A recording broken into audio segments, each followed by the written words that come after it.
ইমান দেয় নাই, জীবন দিয়া দিছে। ফেরাউনের ঘরে সংসার করছে, ফেরাউনের বউ আসিয়া জীবন দিছে কিন্তু ইমান দেয় নাই। একটা মহিলা হইয়া ইমানের জন্য জীবনটা দিল কিন্তু ইমান দেয় নাই।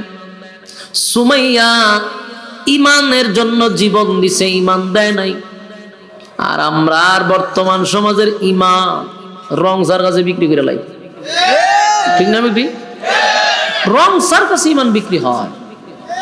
কেউ যদি রং চা খাওয়ায় তাহলে বুট হেরে দিয়া দেয়, কেউ যদি দুধ চা খাওয়ায় হেরে দিয়া দেয়, কফি খাওয়াইলে হেরে দিয়া দেয়। তুই বেটা একটার মালিক, তুই এতজন দেশ তোর ইমান আসেনি?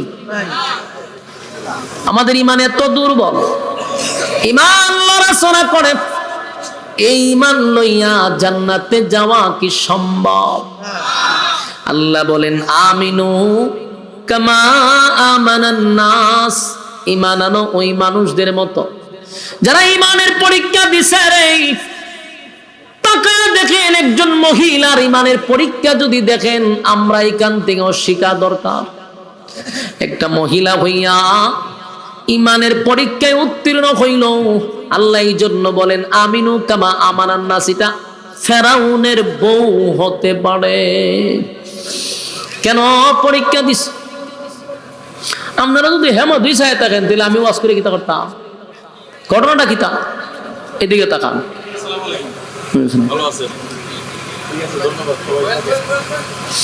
এরা বসো, এরা চেয়ার দেন, চেয়ার দেন, সমস্যা নাই, বসে বসুন, নাহলে স্টেজে বসান। জি সমস্যা নাই, বসেন, এদিকে তাকান।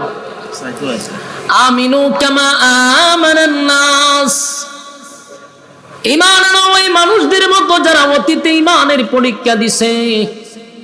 আসিয়া যখন ফেরাউনের ঘরে সংসার করে, ফেরাউন না করলো কি, দাসীরে মাইরা ফলাইছে, তারে খোদা ডাকানা দিকা। ফেরাউন নিজের খোদা দাবি করত, দাসী তারে খোদা মানে না, এই জন্য মাইরা ফলাইছে। শুধু দাসীরে মারে নাই, দাসীর সন্তানগুলিরও মাইরা ফলাইছে।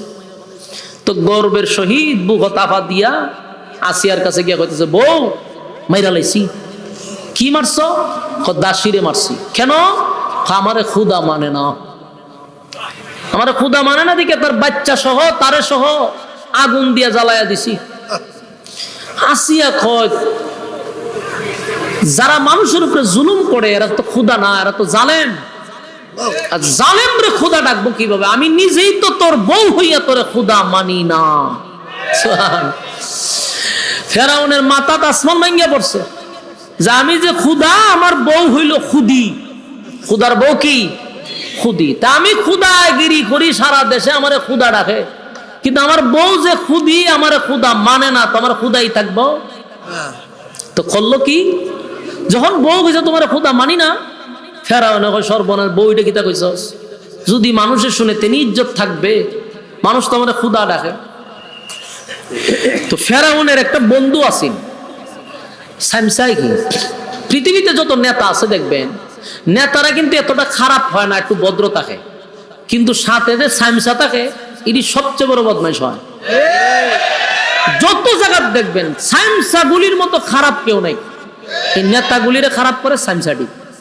এটা আগের থেকে ফেরাউনের সাথে যে থাকতো হামাইন্যা, এই হের সব বুদ্ধিতে ফেরাউন চলতো। দৌড়ায় গেছে, দুস্থ ঘটনা তো ঘটছে। বলে কি? বলে আমার বউ যে আসিয়া আমার খুদা মানে না। এখন তার বন্ধু বুদ্ধি দিছে, সর্বনাশ, এটা যদি জানাজানি হয় তো তোর খুদাই থাকতো না। কারণ কইব মানছে, কইব যে বউই খুদা মানে না। দুস্থ এখন কি করা যায়? আসিয়ারে শাস্তি দিতেই। কি শাস্তি? আসিয়ারে মানুষের সামনে তার ইজ্জত নষ্ট করে দিতে হবে, তারে মানুষের সামনে উলঙ্গ করে দিতে হবে। নাউজুবিল্লাহ। চিন্তা করছেন? আসিয়া কিন্তু সাধারণ মহিলা না, এটা মাথা রাখতেই হবে। আসিয়া পৃথিবী বিখ্যাত 4 জন মহিলার মধ্যে একজন, সাধারণ মহিলা না। এই মহিলারে বুদ্ধি দিছে হামান্যায়। ফেরাউন কই বুদ্ধিটা একবারে খারাপ না, চিন্তা হয় না বলে বালা বুদ্ধি। তখন তারে দইরা গ্রেফতার করছে আসিয়ারে।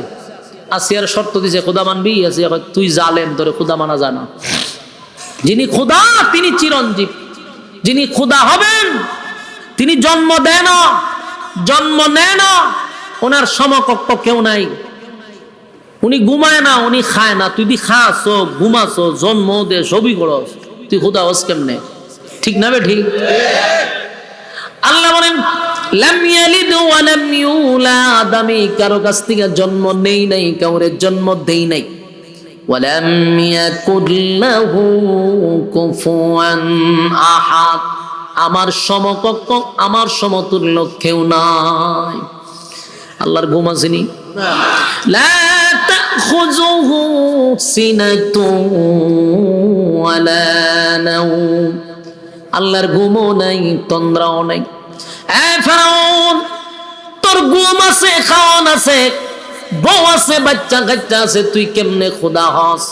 দেশের মানুষ তোরে খোদা মানে ভয়ে, তোরে কেউ খোদা মানে না অন্তর থেকে। আর আমি তো তোর বউ, ওয়াদা দিলাম তোর মতো জালেম রে আমি খোদা ডাকবো না। গ্রেফতার করছে কইরা ওই হামাইন্নার কথায় মানুষের সামনে নিজের স্ত্রীকে উলঙ্গ করে দিছে। নাউযুবিল্লাহ। আসিয়া একটা চিৎকার দিয়া বলেন মালিক, হাজার হাজার মানুষের সামনে ফেরাউন আমার সবচেয়ে বড় নিয়ামত ইজ্জতটা ছিনায়া নিল। আল্লাহ, আমি বরদাস্ত করতে পারলাম না। তবে তোমার দরবারে আমি একটাই আবদার জানাই, আমার ইজ্জতের বিনিময় হলেও আমারে তুমি ঈমান হারা কইরো না। আল্লাহ, আমারে ধৈর্য দাও, আমি যেন ঈমান লইয়া তোমার কাছে আসতে পারি। আবু জাহল, ফেরাউন মানুষের সামনে উলঙ্গ করে দিল। এখানেই শেষ না। ফেরাউনের আর একটা বদ অভ্যাস হইল, মানুষের প্যারাগ মারত, হাতে পায়ে প্যারাগ মারত।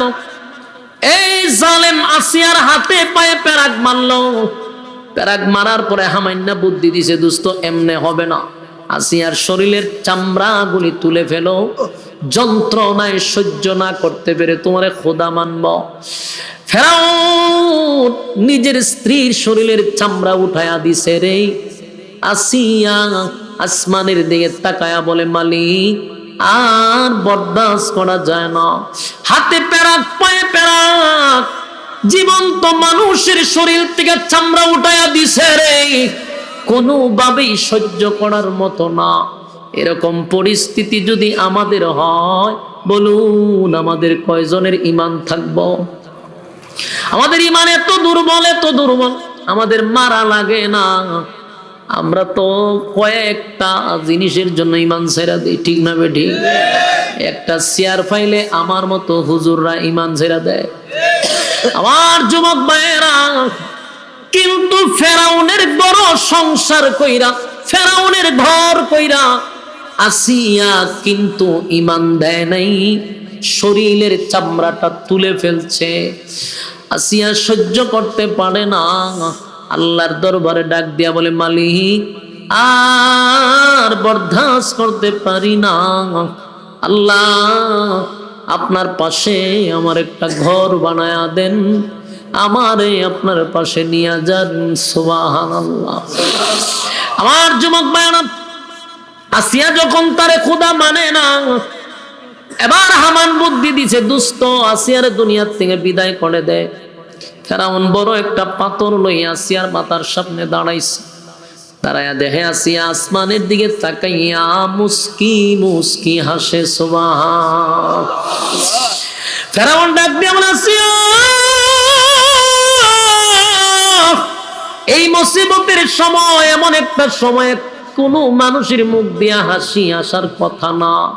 আসিয়া রে, তুই মরণাপন্ন, কেন মুস্কি মুস্কি হাসি দিলি ক? আসিয়া কয়, ফেরাউন আমি যা দেখি তুই তা দেখোস না। সুবহান। আসিয়া কয়, ফেরাউন রে, আমি আমার মালিকের কাছে, আমি আমার রবের কাছে দরখাস্ত করছি, রব আমারে আপনার পাশে নিয়ে যান, আপনার পাশে আমার একটা ঘর বানায়া দেন। আমার আল্লাহ জান্নাতের বালাখানা আমার চোখের সামনে তুলে ধরছে, আমি আমার জান্নাতের নাজ নিয়ামত দেখে আনন্দে পাগল হয়ে গেছি। আর এই পৃথিবীতে থাকার কোনো লোভ লালসা নেই, আমি আমার মালিকের কাছে যেতে চাই, আমার ভিতরে আনন্দ। এই কথা শোনার পরে ফেরাউন পাথরটা আসিয়ার মাথায় ছেড়ে দিছে। আসিয়া জীবনটা দিয়া দিল, কিন্তু ঈমান দিল না।